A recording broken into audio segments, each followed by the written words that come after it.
welcome to the Horror Hangout, the podcast where two bearded film fans watch the 50 best horror movies ever and then talk about them. My name is Luke Kondo over Kate, and I'm joined by my regular co-host, Mr. Ben Errington.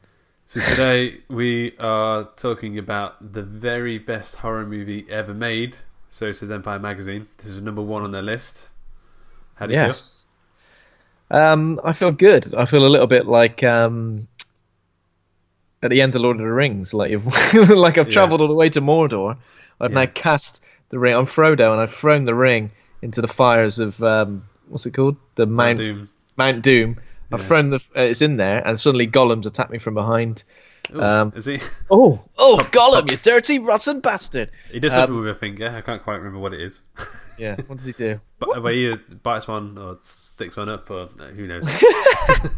So it pretty much feels like the end of an extremely long journey. We watched 50 of the best horror films ever made. However, we are on episode 68, so obviously we've taken some. We've done the little side quests, haven't we? We have, yeah. That's what it is. Side quests and subplots. You're playing a role-playing game, and kinky. GTA 5, and then you see like a person on the side of the street, and they say, "I've got a side quest for you." We've done a few of those. We've done 18 of those, it would seem. Yeah. Or maybe even more. So it feels good to have got there. I know we put it off for a while, getting to number one. A month, really, because we did two honourable mentions and two dishonourable mentions. Yeah, so it's like you just don't want it to end. It's like, oh no, it is like the end of Lord of the Rings when you have like 5 different endings. Like Peter Jackson just didn't want to give up. Yeah. On it, he just went, I don't want to say goodbye to these guys.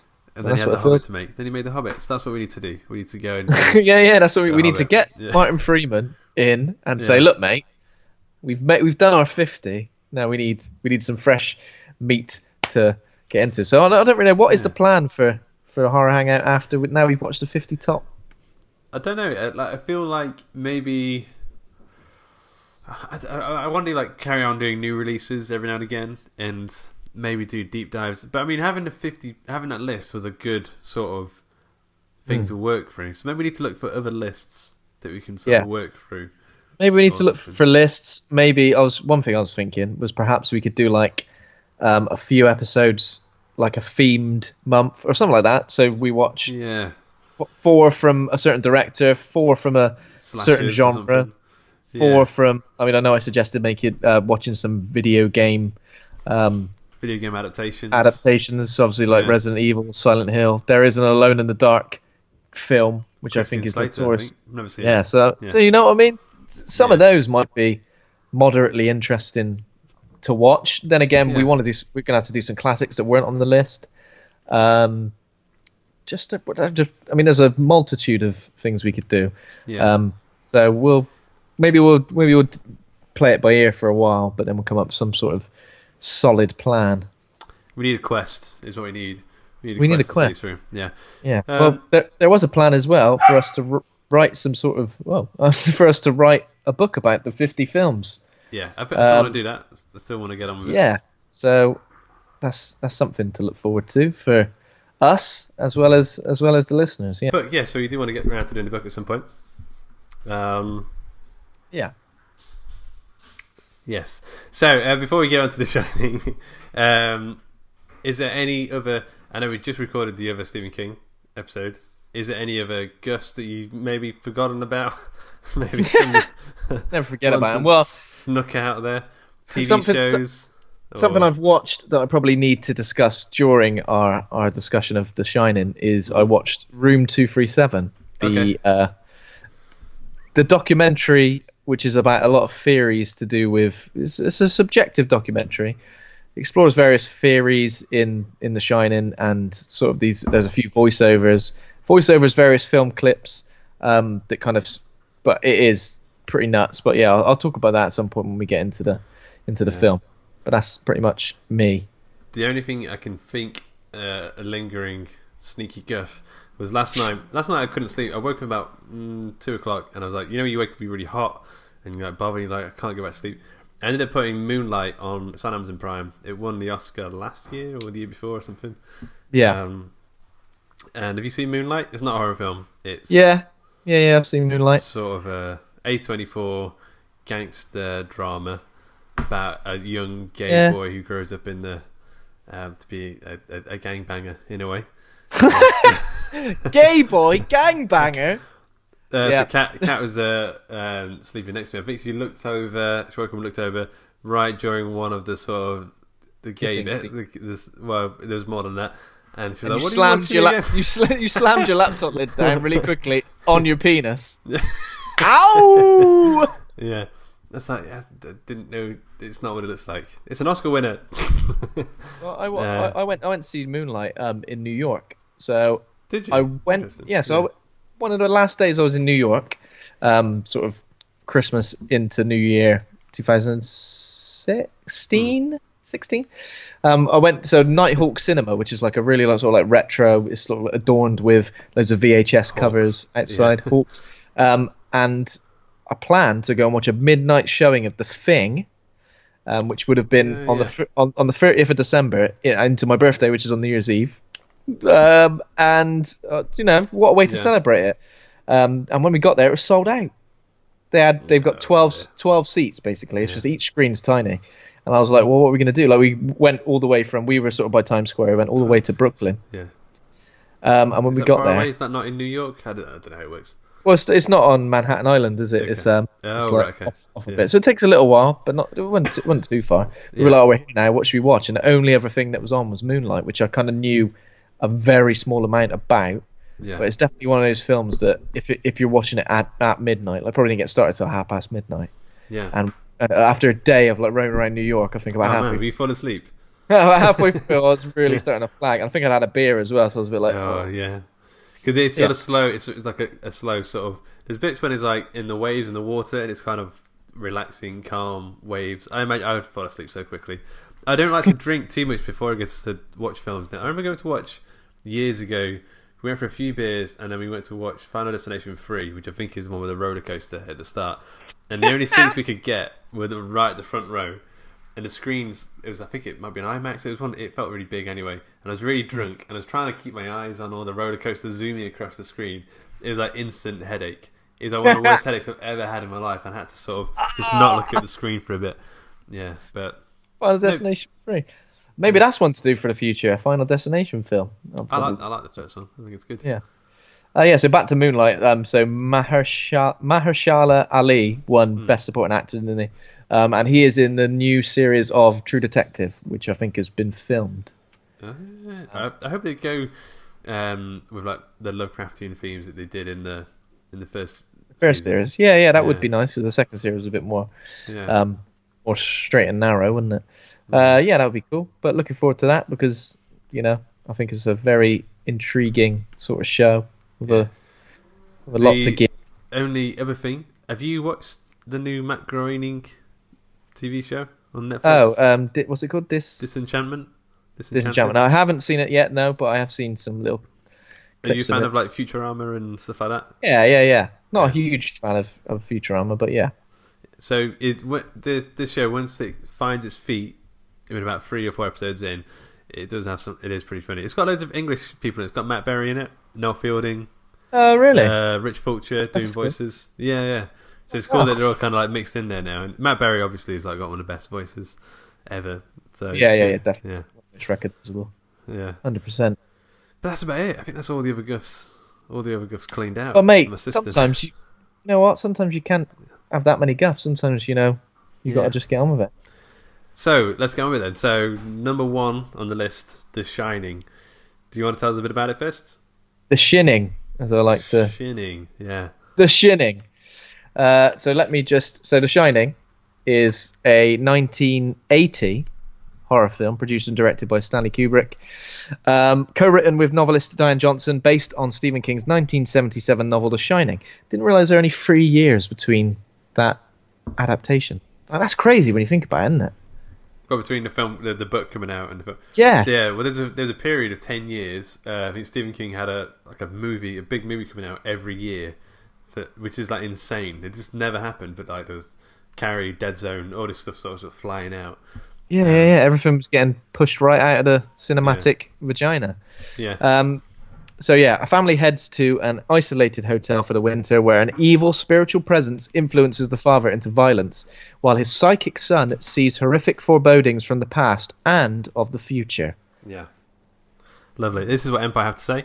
They've got a bit more of an essay on this one. Stephen King hates it, of course. Contemporary critics were lukewarm. Initial box office returns were middling. The Academy Awards flatly ignored it. Stanley Kubrick, unbelievably, was even nominated for a Worst Director award at the inaugural Razzies. He lost to Xanadu's Robert Greenwald. It wasn't a fun shoot either, by all accounts. Kubrick forced Shelley Duvall to do 127 takes of one scene, a record according to the Guinness Book of Records. Jack Nicholson was made to eat his least favourite food, cheese sandwiches, to keep him in an agitated state. The infamous... The infamous Here's Johnny scene took 3 days and 60 doors. Both lead actors left the shoot exhausted and resentful. What a difference a bit of hindsight makes, though, as with a lot of Kubrick's work, time has been kind, and it now seems blindingly obvious that The Shining is a masterpiece without parallel. Precise, meticulous, surreal, visually astonishing, a shimmering study of a descent into madness, the ultimate horror movie. King continues to grumble, but it's his blind spot. His novel was too on the nose for this director's metaphysical sensibilities. The book is slashed cruelly but correctly into a leaner script. With Kubrick, it's always about reading between the lines, or in this case, the corridors. The imposing Overlook Hotel is labyrinthine interiors built entirely in London's Elstree studios, serve as the physical embodiment of Jack's psychological degeneration. The newly invented Steadicam gives it an extra geographical depth. We're nearly there. It might not be a conventional horror. Kubrick was hardly going to lump for genre tropes, was he? But the undercurrent of menace throughout is far scarier than any jump cut or shadowy ghoul. It's all about the bubbling sense of unease under the surface, and unease that could infect any one of us. Some places are like people, as Scatman Crothers cook Dick Hallorann puts it. Some shine and some don't. And that's what they obviously gave it 5 out of 5. They obviously liked this one. Well, there we go. Yeah. I mean, that's summed that up nicely. This has been Horror Hangout. It's been wonderful. Yeah, a great episode. It's only got 86% on Rotten Tomatoes, 8.4 on IMDb, which isn't too bad. But you know, it's not a shining example there. But but yeah, we don't know Jack. What are your thoughts on The Shining? Is it your very favourite? Is it middling? It's not my very favourite, but it's definitely up there. This is one of those films that I kind of always return to. One film that I kind of watch probably every couple of years. And it's just another one of those films that keeps on giving. You know, when a film, with each new watch, you kind of discover something new. And I've been watching a lot of kind of like behind the scenes footage. Just strange, because a lot of the behind the scenes footage I've seen, Jack Nicholson seems in a lovely, happy mood for most of the time, and even Shelley Duvall. I mean, she has. No, I didn't. Shelley Duvall has one sort of moment where she seems a bit annoyed, but also like Stanley Kubrick and Jack Nicholson have a really good relationship. There's a bit where Stanley Kubrick is on his back filming him, and a great shot, and then Jack Nicholson helps him up afterwards, and they kind of have a little bit of an embrace. It just seems like a lovely shoot, but I guess we don't see all everything that went along with it. And I know that Stephen King isn't a fan, but I mean, the novel is very different, but at the same time, as an adaptation, like, it's got to be different, hasn't it? It's got to be. The thing about it, again, because like Stephen King, there's like 100+ adaptations of his film. Why is he picking on this one? This is one of the good ones. There's so many shit adaptations. Like, have you seen the Langoliers? That's one of the worst things I think I've ever seen in my life. Like, so many bad. Like, why is he sort of got like a thing in his? Do you think it's because like people who make bad films of his material are like he's mates with them, or like he's given the green light on it, and then they've made it as bad, and he's like, oh, there's nothing bad I can say. Whereas Stanley Kubrick was probably a bit more. You know, what I mean, he's a maverick. He's a card. He's a very. I do think so. Apparently, Stanley Kubrick. So Stephen King wrote the first drafts of the screenplay, and in his contracts that he stipulated that he was going to write the first draft. Apparently, Stanley Kubrick just didn't read it. Just like completely ignored it because he said Stephen King's not a good writer, and he wrote the screenplay himself with. Wow. So maybe it's that. Maybe it's just like because that's a bit. But at the same time, writing for screen is very different to writing prose, and I wouldn't necessarily say Like, I mean, I don't know every example of something that Stephen King has written for screen, but obviously last episode we watched Sleepwalkers, which was his script. And, maybe some things just don't translate well to certain mediums. And Stanley Kubrick was probably thinking, I know it's his vision. He knows what film he wants to make. And I think if you do take on that sort of responsibility, even if it is an adaptation of someone else's work, like, you want control over it in some way. And obviously, as a filmmaker, as a very experimental and, out there filmmaker, Stanley Kubrick's like kind of like incredibly precise as well. Like everything, he used to like make, used to like develop his own lenses or something like that. He used to develop his own lenses because he couldn't. The technology just wasn't available yet, so he used to make it himself. Like, he's so precise, and he produced this film. He wrote it, he directed, he co-wrote it, he directed it. Yeah. They took 11 months on the screenplay. I imagine Stephen King probably bashed one out one afternoon. I've got the screenplay. It is pretty much perfect. Yeah. So if you've got any arguments with it, then sorry to break it to you, but no, it's not going to change.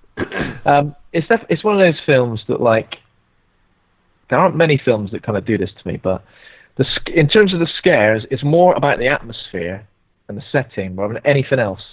Like, I feel the same with, like, The Exorcist. There's just some weird lurking darkness beneath the surface that perhaps you don't always expressively see, but it's just something there. It's not always.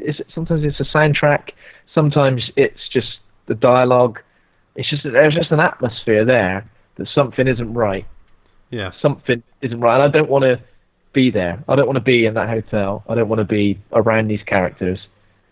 It's just a weird sort of feeling, and I think that's why it's so. That's the magic of this film, isn't it? Yeah, that's like that is the magic. I was thinking about, like, where do you start with the tone of this film, because it captures it so, like, if you think about Sleepwalkers, that didn't know what it was doing with the tone, not really. This film, like, it's so precise, like, it's the slow tracking shots, the whistling sort of piercing whine, or even like the decoration in the hotel, like the carpet and the walls, it just all seems to be, and like the maze, the like little model of the maze sort of thing, it all works. It's so perfect and so unnerving. It's just like it's a very unnerving. That's a good way of describing it. An unnerving.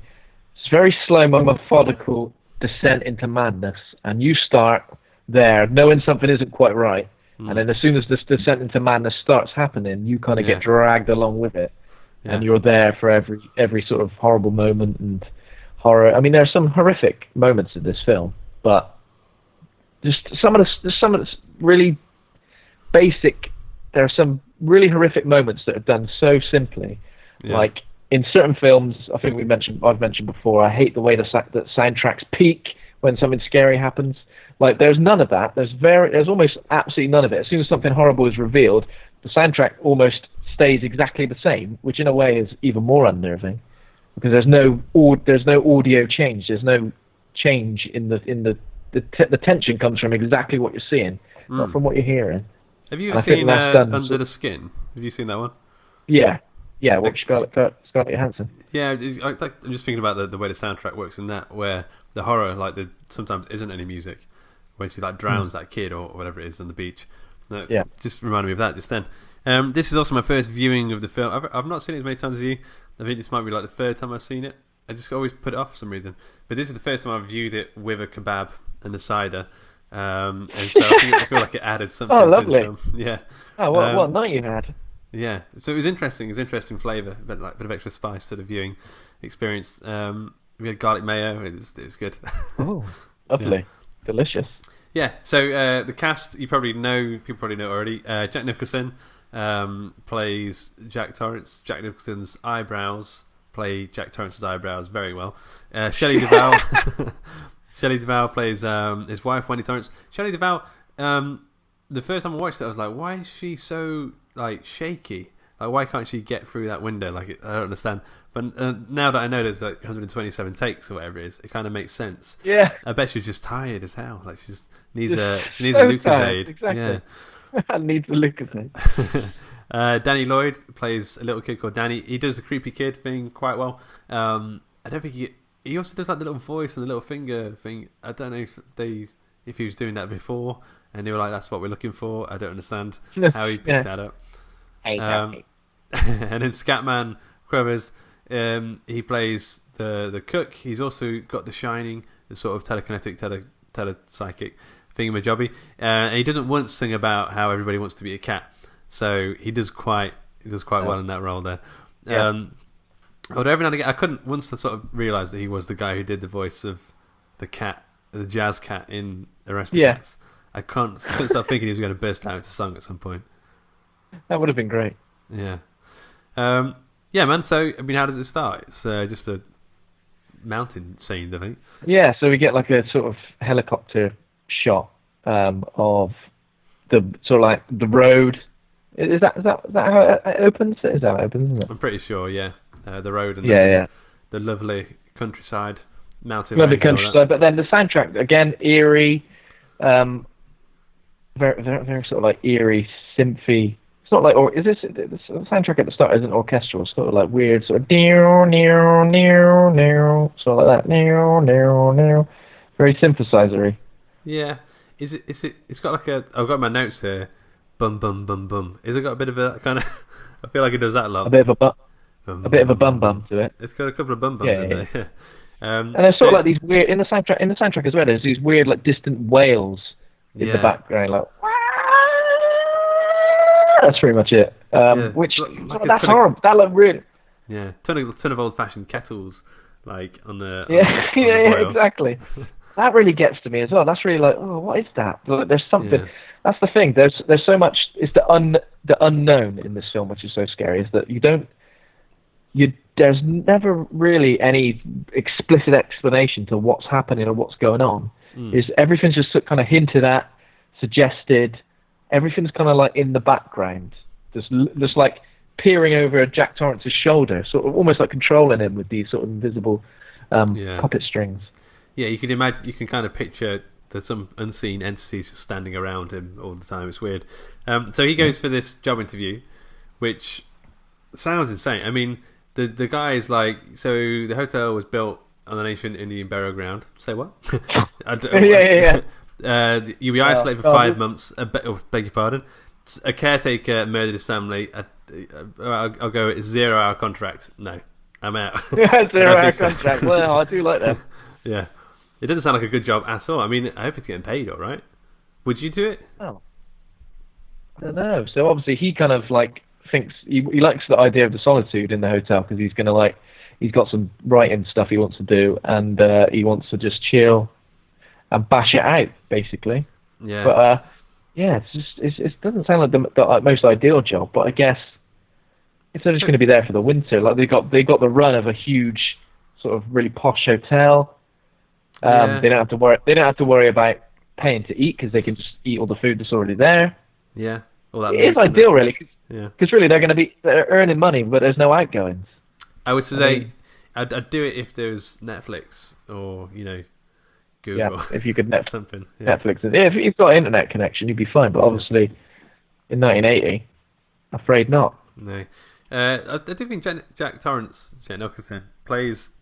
He's a bit too cool to be what I expect a writer, unless he's like an erotica writer. I don't know. Maybe he seems to... I don't know. Is it ever hinted at what he writes? Because I think in the book he's writing a play, if I remember right. Okay. He just said, I've got to outline a book, or I've got to break a book, or something like that. I don't think he ever says what it is. Obviously, with the film, Jack Torrance immediately seems a little bit... There's something a little bit not wrong with him, but he looks maybe a tiny bit unhinged, just a little bit. He's got the smile in the eyes. I mean, I know it's just Jack Nicholson. But, yeah, and I think in the book, I'm not going to make comparisons to the book throughout, because obviously the book is very different. He's kind of like... In the book, he's kind of like the everyman. He's kind of seen as like a nice guy, and so his descent into madness seems almost even more shocking. Whereas with Jack Torrance, he seems like a man who's possibly on the edge of something, and all he needs is a little push. Boop. All he needs is a little... Yeah, you did a good impression then. That was good. Yeah. I think this is the crazy... I've seen him play crazy many times, but I feel this... Like even when he's like playing normal, like he just seems slightly unhinged. It's something unnerving about it. He came into this. He came into this. I think pretty much straight out of One Flew Over the Cuckoo's Nest. So maybe he was just in the mode. There we go. Yeah. He's like, I don't want to be typecast, but yeah, I'm gonna be. I'm going to be a nutcake. So he gets the job. I think at the same time, Danny Torrance gets the first vision of the blood coming down the hallway. Yeah, so he's kind of is he brushing his teeth? He's doing something in the bathroom, and he has the vision of a cascade of blood coming out of an elevator door. Yeah. Which I just keep. It looks delicious, Vimto or something like that. Do you feel that was the first time that was used, that visual? Because I've seen it a few times now. I think it's in the new Outlast game, but I feel like this must be like a river of blood. You mean like spilling through a house or a corridor or something? Yeah. Oh, right. Okay. Yeah. Well, yeah, it's got to be probably one of the first times, isn't it? Yeah. So yeah, then Jack he gets visited by a doctor as well. Danny does at this point, like a pediatrician. It's because of his finger. Yeah, so he's got an imaginary friend named Tony. Is that ever explained, Tony, his finger? No. Again, sorry to mention the book. In the book, the imaginary friend is like a visual thing. He is somebody that he sees. Right. Okay. Where this is sort of more like he's got an imaginary friend he's talking to with his finger, and then for some reason, I don't know why she tells him, but Wendy tells the doctor. This is a bit like, this is too much information, but then I suppose she needs to. Explains that Jack gave up drinking because he dislocated Danny's shoulder. Yeah. He had a binge. He had too many WKDs, and then she says he used too much of his strength. Like that's an excuse for it. Yeah. Why did you dislocate your son's shoulder? Well, I used too much of the old strength, did I? And it wasn't me. It was my strength that did it. Yeah. Yeah. Exactly. Do you plead guilty or not guilty? Well, there's more strength. Is that it? Yeah. Okay. So they give the doctor, and then I think it cuts to the winter or something. Right? It cuts through time a fair bit. And then it cuts, and then they're arriving at the hotel basically. Okay. They drive into the hotel, and obviously Danny's like going, "I'm hungry," and Jack says, "We should have eaten before we left, you little shit. I'll dislocate the other shoulder in a minute." Yeah. You know. I used some of my strength. Yeah. I used some of my strength on you. So they arrive at the hotel on closing day, and they're basically given a tour by the manager of the hotel, and then like some other dude who just kind of like milling about with them. Yeah. Seems really pissed off, this guy. And then the chef, so Dick Hallorann, played by Scatman Crothers. Yeah. Basically shows Wendy and Danny around sort of like the kitchen area, and the pantry, and says, "Look at all this." It was making me hungry, this bit, when he was showing all the different. I thought it looked chicken, really cool. We got turkey. Yeah. We got lamb. We got. I was like, "Oh, okay, mental." And then he goes in the dry food store, and it's like, we got Pringles, we got Pringles, we got Rice Krispies. yeah. We got the hula hoops. We got all that shit. Yeah. And then he turns to Danny, and Danny's like obviously looking at him, and without saying a word, telepathically he says, "I bet you'd like a little bit of ice cream, wouldn't you?" That's weird. And it is Danny, weird. When I was watching it, I couldn't help but think how it would have been done in the book. But it's effective. I think it works really well. It's weird. Like, if you watch this first time, you think, what the fuck? What's going on? That's bizarre. I think in the book, possibly, I may be wrong, but I think The Shining is sort of discussed and elaborated on a lot more. And I think a few things happen before Dick sort of talks to him about it. Yeah. Well, of this, he kind of just immediately realizes and goes, "I'm just going to chat to this 5-year-old kid about the fact he's got telepathic abilities." Yeah. He goes on about how you've got The Shining, I've got The Shining, we've all got The Shining, The Shining, this hotel had The Shining, and Danny's like, "Weren't you King Louis from Jungle Book?" And then he's like, "No." You see, that's exactly how it works. Yeah. You recognise me. Yeah. So, The Shining, to communicate with other people with it, you can get visions of the future, visions of the past, and you can, I don't know, cheat on. Yeah, he kind of explains that how he had a whole conversation with like his grandmother, Dick does, when he was younger. Just sat there, had a whole conversation with her without once opening their mouths. I just thought, pretty good ventriloquist, the pair of them. yeah, I like it. So, also, did you see that they're doing the sequel, Doctor Sleep? Ewan McGregor is going to play Danny Torrance. I did see that. So, a grown-up Danny Torrance. Yeah.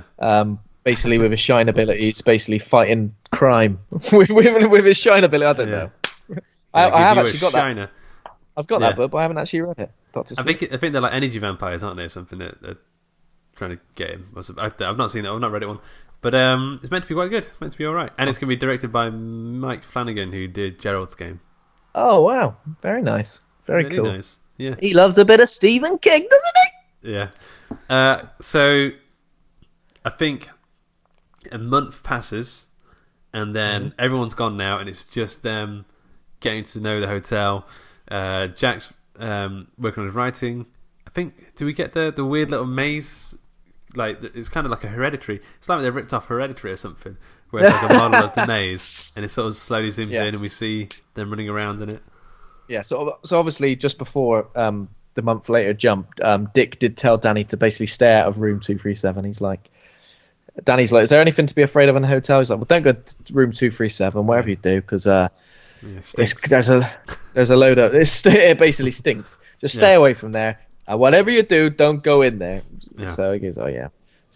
So Jack's basically writing, but sort of not having much success. Danny and Wendy are like exploring. Oh, he's always the on his hotel. bike, doing his Lance Armstrong training, like cycling around on his little tricycle thing, around in circles. Yeah. So then we do see the hedge. They're walking through the hedge maze, and there's a bit where Jack looks at a model of the hedge maze, and then we see a sort of zoom out, and we see tiny little versions of Wendy, which is a lovely sort of touch. It looked huge, the maze. I mean, I'm assuming the maze wasn't actually that big, supposedly, in the film. Also, they get to the middle of the maze, and it's like nothing there. It's the same as the rest of the maze. Yeah. Like, where's the prize? Yeah. Are you glad we got here to the center of the maze? Danny's like, yeah, it was great. It's just like, well, no, want some sort of congratulations, sweet or something. A sweetie, exactly. Who would have left it there? And then Dick Hallorann was there. Well, I didn't leave all along. I've been here waiting for you for a whole month. Here's dead. that ice cream. Here's that ice cream, and I'm dead. So Wendy learns that the phone lines are down as well. Yeah. Due to the there's snow and stuff. Starts snowing shitloads. So she goes and speaks to the police on the radio and basically just tries to get a few answers about it. She's doing all the day job stuff, isn't she? So he's writing. He was supposed to keeping the hotel in repair and stuff. Yeah. But she seems to be doing it all. I'm assuming they're going to split this salary or summer, or summer. Because she's doing all the hard work and he's just mucking about. He's throwing a ball against the wall constantly, and that does look quite satisfying, doesn't it? Throwing the ball against the wall. He does that thing where he's busy writing, and I think she asks him a question like, "Where's the ricicles gone?" Yeah. And he's like, he blows up at her, screaming about how I was in the flow then and you ruined it. And I think she just comes and tells him that it's supposed to snow tomorrow, and he's like, he just says something like, "All right, what do you want me?" What do you want me to do about it? And she's like, "Oh, I thought I'd just tell you." And he goes, "Well, the thing is, you come in here and you interrupt my flow." Luke's like, I completely understand that. He gets that every single day. I watched the cat, and she was like, "That literally happened the other day." Oh shit! Not quite. I mean, oh not my quite god! As bad as that. And then you axed her door. Yeah. Axed the bedroom door. Yeah. So obviously he loses it a bit. So I think what we're kind of seeing here is that he's getting frustrated with his writing, but these negative, almost violent outbursts. So he's not being physically violent this time, but he does kind of slap himself in the head. He basically tells her that he said, if he's in here, if he's in the room, if you hear me typing, or if you don't hear whatever the fuck you fucking hear, he's just losing his nut. Just stay out of this, leave me alone basically when I'm working, because obviously he's becoming frustrated. He's not getting much done. It would be nice to sort of know what he was, you know what I mean, what he was working on at this stage. If you let her just have a quick look, a little look. Yeah, can we just have a little read of that, please, mate? Oh, fuck it, that's all the same words over and over again. Have you not noticed? I'll let you read one line. Yeah. I'll let you read just one line, and if you think it's bad, then just fuck off. Yeah. We see where did it go after this? So we see a lot of Danny riding around on his little trike. And there's some great shots here, obviously the tracking shots following him riding around the hotel. I think we get to see the scale of the set here, because what part of it did you say was in the studios? All of it. All of it. All of the interiors were in It's nuts because it's absolutely huge. When they're riding around, it's just nuts. It's just almost exactly the same. So it's crackers. So he sees the ghostly twins. Danny does twice. I think he sees them once when he's just in some sort of room, and he turns around and they're there, and then later on when he's riding through the corridors, he just sees the girls, and then what do they say? Won't you come and play with us? We Come can play with us forever and ever. And ever. I always think of Spaced whenever do you watch Spaced? Yeah, We've been cleaning forever and ever. And ever. Yeah. Obviously, you see the girls, and then he's having visions, Danny, of them murdered with an axe, sort of just bloodied all over and obviously, I mean, his reaction is pretty terrifying because he kind of just goes, "Oh!" and covers his eyes, which you think that is probably what a kid would do. Like, you remember being scared as a kid, you used to hide under the bed covers. Get under the bed covers, exactly. Yeah. My last defense. Yeah. Exactly. If you can't get through the bed covers, like an armadillo. It was an armored bed cover. Yeah. But, exactly. Okay, so at some point he goes into room 237, but we don't.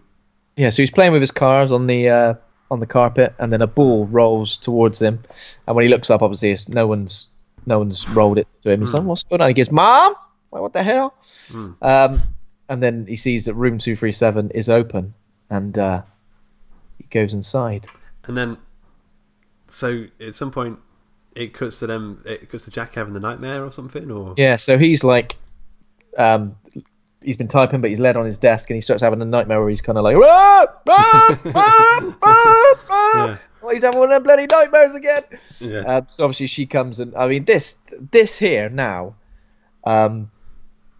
is this is probably the best Jack Nicholson acting moment, I think, because I was probably invested in this, and I've always kind of thought this is probably the best part of his.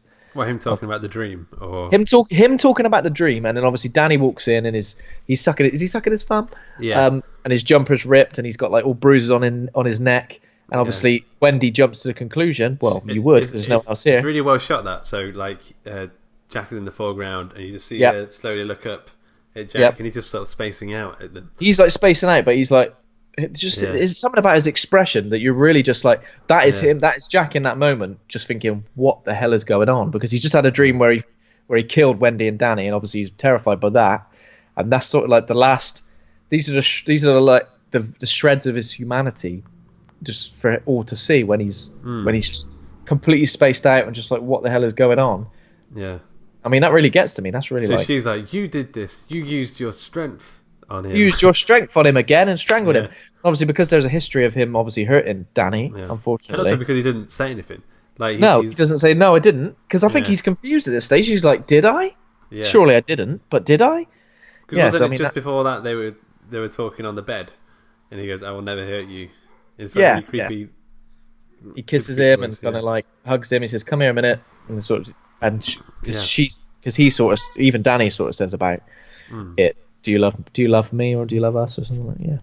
Yeah. But yeah, not long after that, Jack ends up going to the gold room, which is the big sort of like ballroom. And he meets, there's a bartender in there called Lloyd. It was a sinister fellow, isn't he? Very mellow. He treats him like he's seen him many times before, and he sort of he gets like very chatty, sort of tries to give him some money. And I think he said the drinks on the house or something. Yeah, money's no good here. It's like, well, I'd like to know who's buying my drinks, and he's like, just don't worry about it, it's just somebody. Yeah. I mean, even that's creepy because you're like, who, what is? Yeah, it's weird because I don't know if they're ghosts of people who died there, or if it's some sort of if it's the hotel, or if it's all in Jack's imagination. That's the thing. That's the beauty of this, is like, it's not expressly said these are ghosts of people who died in a hotel. Ghosts. It's like somehow the Overlook Hotel is creating these visions to sort of help Jack along in his descent into that madness. Yeah. Whether it's all in Jack's mind, and he's been struggling with ghosts or demons for a while. Hence why, obviously, recovering alcoholic as well, and now just being in this cabin fever like environment, which is inducing cabin fever in him, is bringing this out in him. Also, the ancient Indian burial ground stuff doesn't really get brought up again. There's a couple of things I think about that, but I don't know. Maybe something there. Maybe there's something more about that in the book. I don't know. I think there is, but it's been a long time. It's been over 10 years since I read the book, so it would be nice to go back and read it again. Yeah. But yeah, it's almost like it is very much something in the background of this film. It's not something that's front and center as. Yeah. So obviously he has a bourbon. Yeah. Complains about his marriage a little bit, sort of. Talks about everything that happened. I think so. At some point, Wendy says, "There's a crazy woman in one of the rooms." Does she come into the bar and say? I don't know if she comes into the bar. Maybe she does. She basically comes to Jack when he's on his own, and he's even a bit spaced out then. Yeah. And she says that basically Danny has said that a crazy woman in one of the rooms attempted to strangle him. Obviously, Jack's a bit like, what? I mean, we've been here a month. He says, "Are you off your head or something? Are you off your goddamn rocker? Out of your Yeah. goddamn mind?" Yeah. So but Jack obviously just says, "What room is it?" Oh, it's bloody 237, isn't it? So Jack goes to 237, and this scene here, there's a part now. This scene in the book, as far as I'm aware, is more. There's more than one occasion where he ventures into room 237 to see the person in there. Yeah. In the book, there's a very, very specific moment, which is like one of the most haunting moments I think I've ever read in a book. Yeah. Which is when he kind of knows something's in there, but the door's closed, and it's just the way this scene sort of plays out in the book, where there's a description of like wet feet on a sort of wet rug. Yeah. And it's just a wet bath mat. There's something about it which really something's wet. Something's bloody wet in there. Yeah. And obviously by the time he goes in, you're like, oh Jesus, what's he gonna see? And obviously he just sees a lovely naked woman with a broad. Yeah. And they start smooching. He seems pretty happy about it initially, Jack. He sort of looks a bit shocked, but then he kind of smiles as if to say, hell yeah. You may have possibly strangled and abused my son, but I mean, you look good naked, so I'm going to give you a lovely kiss. We're going to let you off. And as he's smooching her, I think this might be my favourite sort of scary moment in the film, where he looks in the mirror and you see like bed sores or like which is sort of like rotten and moulding. It's just like aged and horrible. And then it also seems to intercut with this woman's face coming out of the bath as well. It's really horrible. I mean, it is super creepy. So the same woman rising up out of the bath while the woman sort of wanders towards him laughing, and he's walking back. But again, a wonderful Jack Nicholson acting moment of him just like he's very good in this stage before he goes full crazy. Before he has the cheese sandwiches. In these stages, he's really good at the what the fuck facial expression. Yeah. Like better than anyone I can think of. Just like really like what the fuck is going on, Jesus. Yeah. So he kind of backs out the room, shuts the door, locks it. And then when Wendy asks, "So anything odd? Any action?" Goes, well, there was a bit. No, nothing. Well, there was a window was open. Yeah. Window was open. There was a gust of cold air coming in. Leaky faucet and nothing really. Yeah. So basically, and then they start. and there was a little ant, and I killed that. Yeah. But then Jack and Wendy start arguing because Wendy's obviously saying she wants to take Danny to see a doctor. Oh. We both did that at the same time. Then we went, oh. Obviously Jack's a bit like, you basically want to sabotage this because I'm finally getting somewhere with something. You want to sabotage, and he sort of goes on about don't you understand about the book, or is he talking about like getting involved with the hotel? Yeah, exactly. Like, it sounds like he's talking about that because he says about if you don't understand what I've got with the thing I've got with my employers. There's a lot more in the free book. Booze. Free booze. They just give me loads of whiskey. It's amazing. There's a subplot in the book. Well, I say subplot, but it's sort of part of it, where the ghosts are kind of like trying to convince him that he should become the manager of this place, and he becomes he becomes convinced that that's what he deserves. I deserve to become the manager, and it's almost like the things he's doing are to impress the higher ups. Wow, to show that he's good enough to become the manager. Which obviously isn't really. I'm gonna have to read the book at some point soon. Yeah, definitely. There's a lot of good stuff. The ending's great as well. They argue over that a little bit, and then Jack sort of descending even further into this madness where all the ghosts are befriending him and getting into his brain box. He attends the gold room again, and now it's completely filled with people, like in some sort of like 1920s speakeasy environment, isn't it? Yeah, they're all boogieing, they're all drinking. There's a guy with some advocat, some snowballs. I love advocat. Yeah. And he sort of spills it on him, and he goes, "I'll get that right off." He starts takes it to the toilet, starts wiping him off, and he goes, "Hang on a sec, Mr. Grady, you killed your wife." Where is this? You killed your wife and dog. You killed your wife and daughter. Even if he was, I wouldn't say it like that. I'd be like, "Did you do something bad?" Yeah. Like, did you kill your? He's like, you chopped him up into little bits, and it's a bit like, obviously it's weird because Jack essentially must know that he's seeing things, or that these are like, he's seeing someone who's dead, but he seems pretty like fine with it. He's a bit like, well, by this point, he's gone full on crazy. I think at this point, like his eyebrows, I'm sure they get taller. It's weird. They did something at this point. They're like tickling the ceiling, like feather dusting the ceiling tiles. They're so like wild. Basically, Stanley Kubrick was like, right. So for this scene, Stanley Kubrick has giant sort of owlish eyebrows as well. Yeah. So basically, Jack Nicholson's like, how big do you want the eyebrows for this scene? He's like, medium. Say like a 6.5 out of 10. He's like, okay. Right, for this scene, I want 9 out of 10. Yeah. Oh God, I'm gonna have to really think about it. Can we do a take? More eyebrows, Jack. More eyebrows. More eyebrows. I'm doing the best I can. These are the most eyebrows I got. Yeah. So obviously this is creepy as well. So while Grady's sort of in the bathroom with him, cleaning them off, obviously he does kind of say that he has no recollection basically of killing his wife and kids. And then obviously there's a creepy bit where he sort of says to Jack, you are the caretaker, you've always been the caretaker, and that he must correct Wendy and Danny because they've been trying to bring an outside party into this situation using a talent or something. So obviously Danny's not been expressively trying to communicate with Hallorann, but Hallorann's like gone to Florida to chill out, watching TV in his silken pajamas. With he's got like naked pictures. Loads of like black women boobs. The cat said she thinks that looks like his drag act. Like it looks like him with like makeup and fake boobs on. Yeah, that's why he's got the shine. That's why he's got the shining. He's throwing his voice. So he makes his way back. The thing about this, the Hallorann thing is, he comes all the way from Florida. He like goes really far, and he doesn't really last very long when he does actually arrive. So obviously, he calls the police and says, "Look, there's a family in Overlook Hotel," and they're like, "Yeah, but I know, I get brand new information, man. You got a mustache." Yeah. Yeah, man. And he's like, so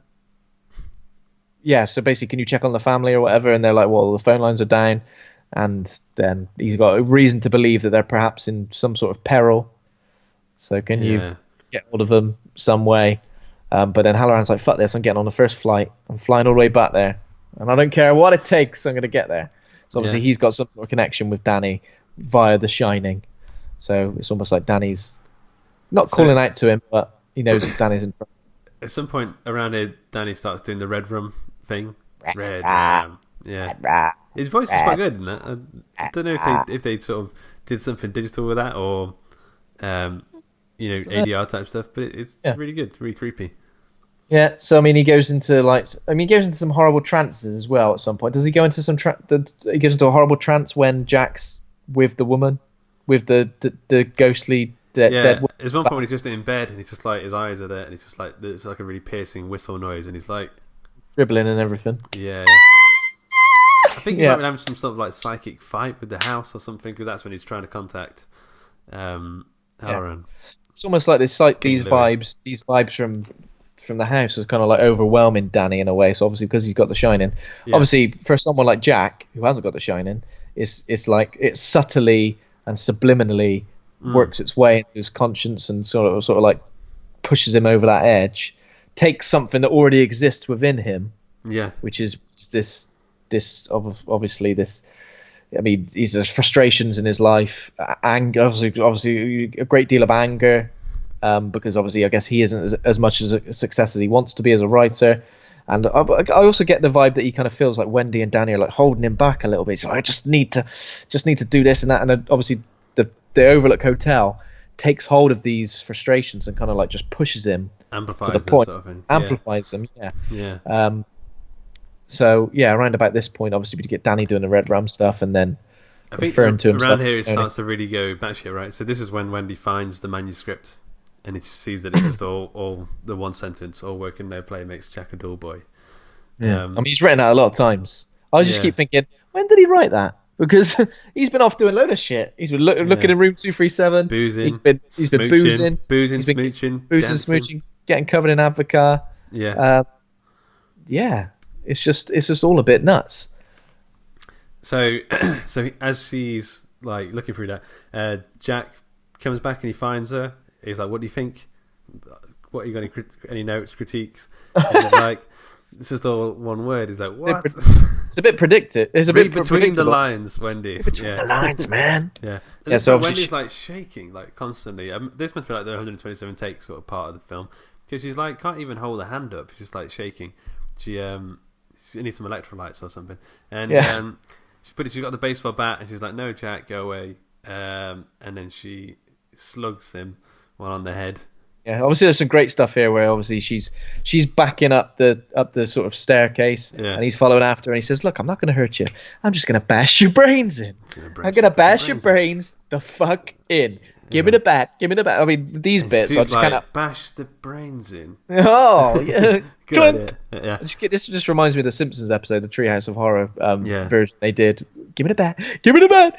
Give me the bat. All that what stuff. is it? Oh, like what is it? No beer and no TV makes Homer go crazy. Go crazy. Like that. Don't mind if I do. Yeah. And then she slugs Jack on the crust, right on the crust. He falls backwards down the stairs. Glug, glug, glug, glug, glug, glug. Yeah. And then she drags him into the kitchen, locks him in the pantry. Struggles with the lock a little bit of tension there. She locks him in, and then obviously he starts trying to manipulate her to let him out. Come on, look, if you just let me out, I'll forget the whole damn thing ever happened.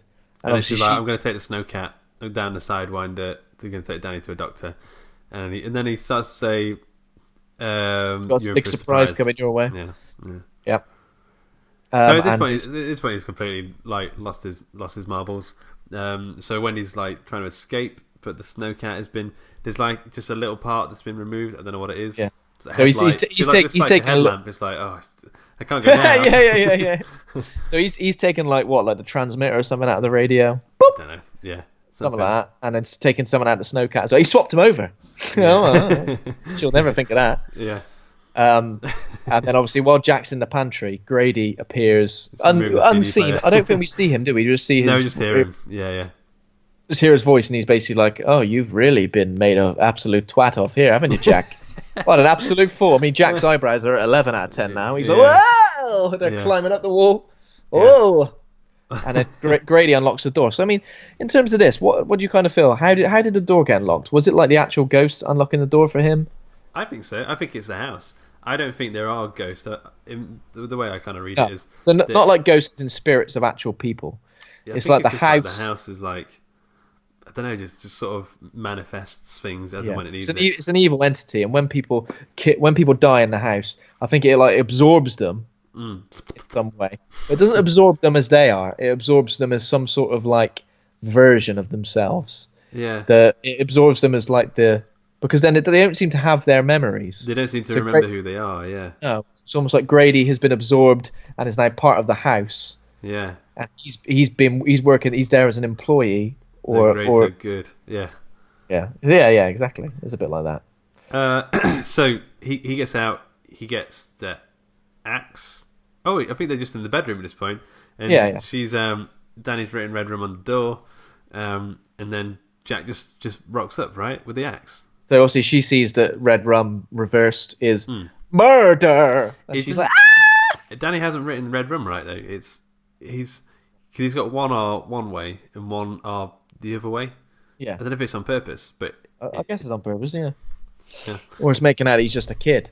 Just a kid. So he don't bloody know better, does he? He doesn't know backwards words. So yeah, Jack begins like smashing through the door. So in the book, it was like a croquet mallet, I think, or some sort of mallet. Right. Okay. It wasn't an axe, but obviously I guess Stanley Kubrick was just thinking an axe, probably a bit more sinister, easier to smash a door with as well. I expect.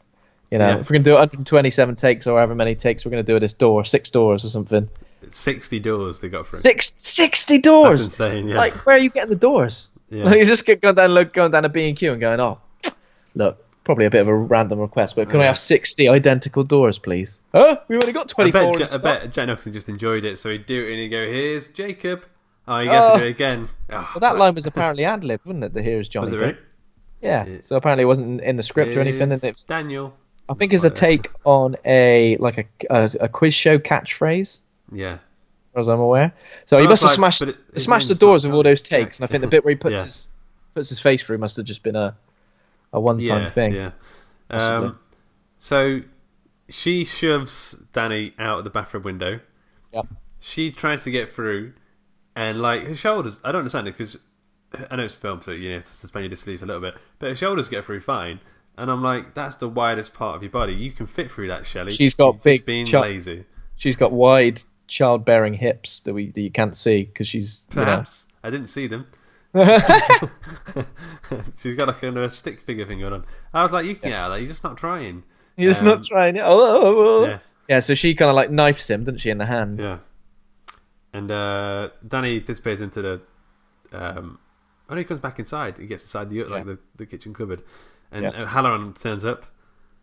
Yeah, so it's like Hallorann. We've seen Hallorann's journey. So he's kind of flown. Then he was driving, and we see like a bloody overturned like 18-wheeler.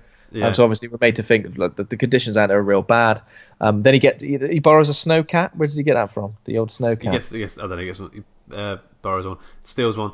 Like knocks on the door. Can I just borrow this snowcat? No. Yeah. Thanks. Yeah. And poor old Hallorann turns up at the Overlook Hotel, walks in. I mean, there's something creepy about like a really big space that's usually full of people suddenly empty, isn't there? But he's like shouting. He's like, "Hello, I'm ready to be killed." Yeah. Like, just be quiet. Get some ninja on. Sneak around a little bit. Yeah. Get a lay of the land. Get your ninja on. And obviously then Jack comes out of nowhere. Roar! Big old scream and just. He would have been fine if he wasn't scatting. Yeah. Whoa! He gets axed and killed. Again, in the book, I think Hallorann does get hurt at some point, but I think he survives and then ends up basically being part of the reason that Wendy and Danny survive. I think. Well, he brings the snowcat with him, so I guess he does something here. Yeah, that's true. That's true. So, Jack chases Danny into the maze. Yeah. And he's obviously reduced now to like a sort of burbling. What word am I thinking of? Where he's like, Danny, he's just like proper off his nut now, bumbling, just crazy person, obviously. And Wendy's wandering around the house now as well. She sees Hallorann's body, doesn't she? Yeah, I think so. Yeah, lets out a scream. Yeah. And she sees loads of different things. So she sees like skeletons. She sees the bear mask giving the blowjob to the guy in the room. Well, allegedly they might have just been having a lovely conversation. That's weird. Yeah. Obviously, there's another ghost. She sees a guy with like a split down his head, toast, and says, "Isn't it a wonderful party? What a wonderful time." Yes. Yeah. She's seeing all this shit, and then she does see the red. She sees the blood coming out the elevator as well. Yeah, I think it ends with her the blood coming out her. Yeah. So obviously, what we're made to see here is that like these things do exist. These things aren't just in Jack's mind. Danny's not seeing them because of The Shining. These things do exist in the realm of the Overlook Hotel. Yeah. And why she's now suddenly being allowed to see these things, it remains to be seen. But and so this is where I feel like. This is the only thing I can think. Maybe the Native Indian burial ground thing has a thing here because Danny hides his footprints and he kind of does it in a way I imagine Native Americans used to do it. That's the only thing I can think. Maybe he's like used The Shining to talk to a Native American. I have no idea. Maybe. Yeah. So he misleads him, and then he hides, doesn't he? After that. Yeah. Then basically escapes from the.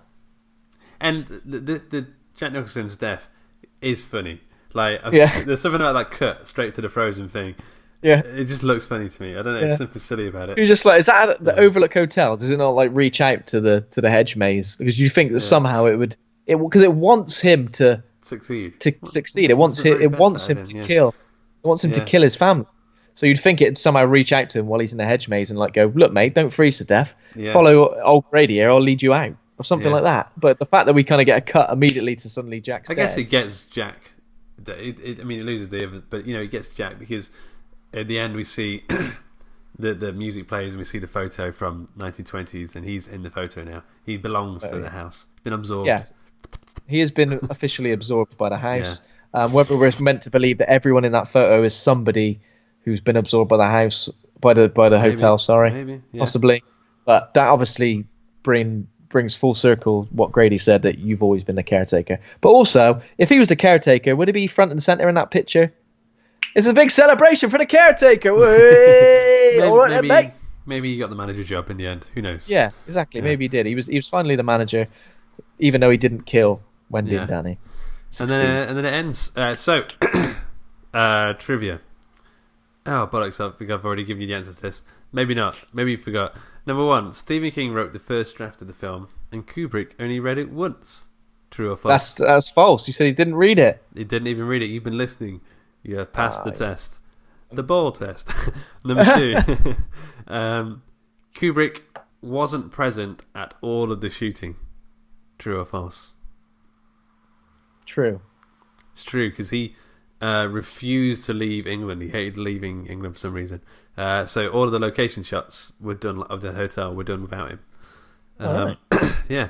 Number 3, in the German version of the film, the phrase "all work and no play makes Jack a dull boy" was translated to "don't put off till tomorrow what you can do today." True or false? True. True. Yeah. It's weird. Why would they not just do? Yeah. Why would they not just do it all straight up? working and no play and make Jack and a dull boy again? Why didn't they just? Are you fluent in German? Because I mean, from that display, I'd say 100% yes. Okay, number 4. Jack Nicholson wrote a scene in the film. Can you guess which scene it is? Jack Nicholson wrote He wrote a scene in the film. Did he write? It's not going to be obvious. Is it obvious? It's a fairly performance-heavy scene. Did he write a scene in the bar with Lloyd? No. Any other guesses? Did he write the scene when he was trapped in the larder? I'll give you a clue. He was trying to write a book or a play at some point, and he was distracted. So, and that gave him the idea for the scene. So obviously the scene where Wendy interrupts him. Yeah, he said. He wrote that, did he? Oh, sweet. He was writing a play or something. I think he was doing a few things. He was acting in a film, and he was writing a play at night. And then I think he was trying for ages, and he said his wife or his girlfriend at the time came home, and he said he just lost his lid and just went crazy at her. And he's like, that should go in the film. That should go in the film. Put it in the film. Yeah. That's okay. And number 5, true or false? Empire Magazine placed this film at number 1 spot of their top 50 horror movies of all time. True or false? That's true. It's true. False. Okay, so we need to grade the film. What are you going to go with? So as I said, another one of those which I always return to. But sort of in my sort of like top favorite horror films, I think it's always been there, but I don't think it's quite reached the heights of some of my favorites. So there is just something about it, though, as I said, that as a horror film just seems to really work so well, and that atmosphere. It's always the atmosphere of these films that really sort of get to me, and obviously that's why I enjoyed Hereditary recently as well. Got the atmosphere. I mean, Sleepwalkers was great. Sleepwalkers was a straight 10 out of 10. But I'd go for an A with this. I probably wouldn't go for an A plus, but an A I'm happy with. Yeah, I was going to say the same thing. A, because it is pretty much a perfect film, but then the A pluses should really be reserved for things that are perfect films, but also resonate with you in a sort of like. They just sort of speak to you in your own life and make you feel like I need to watch that film again. I mean, this is my favourite Stanley Kubrick film. I'd say, because it's not, again, Stanley Kubrick doesn't really do genre tropes even though it's of a genre, it's a horror film, it's a science fiction film. They're very much unique in the way they're presented. So I think I'd agree with that. Yeah. Okay, so that's it. Next, I think we're going to take maybe a week or two off. Maybe a couple of weeks off just to get our heads together. You know, I mean, we watched a lot of horror films. Maybe we need to watch some romance. You know, just to the 50 best rom-coms. The 50 best rom. I mean, maybe have a detox. What will be the name of the 50 best rom-coms podcast? Rom-com rendezvous. Oh, rendezvous. Yeah. I can always rely on you, Luke. That's what I like about you. I can always rely on you. Rom-com rendezvous. Here we go. So this show is brought to you by Hawk and Cleaver. Head over to hawkandcleaver.com. Become a patron over at patreon.com/Hawk and Cleaver. Thanks to Kovacs Cowman for our theme music. Thanks to Acast for hosting the show. Thanks to the listeners. If you enjoyed the show, give us a 5-star rating review in iTunes, and remember to subscribe. Thanks to our guests. I don't want to forget anyone, but we've had Dom, Johan, Andy has been on many times. That's what we're going to do, an episode where Andy's going to quiz us on all 50 episodes. So that's true. That could perhaps be the next episode, but we'll let's see how we get on. We'll see how we get on. Otherwise, it's been a pleasure, Luke. Thanks to my co-host Ben for being a right honourable dude. Oh, a right honourable dude. Straight back at you, dude. Right back at you. See you in a couple of weeks, and we'll see you soon. Rendezvous. We'll rom-com rendezvous in a couple of weeks. Nice one, dude. Bye.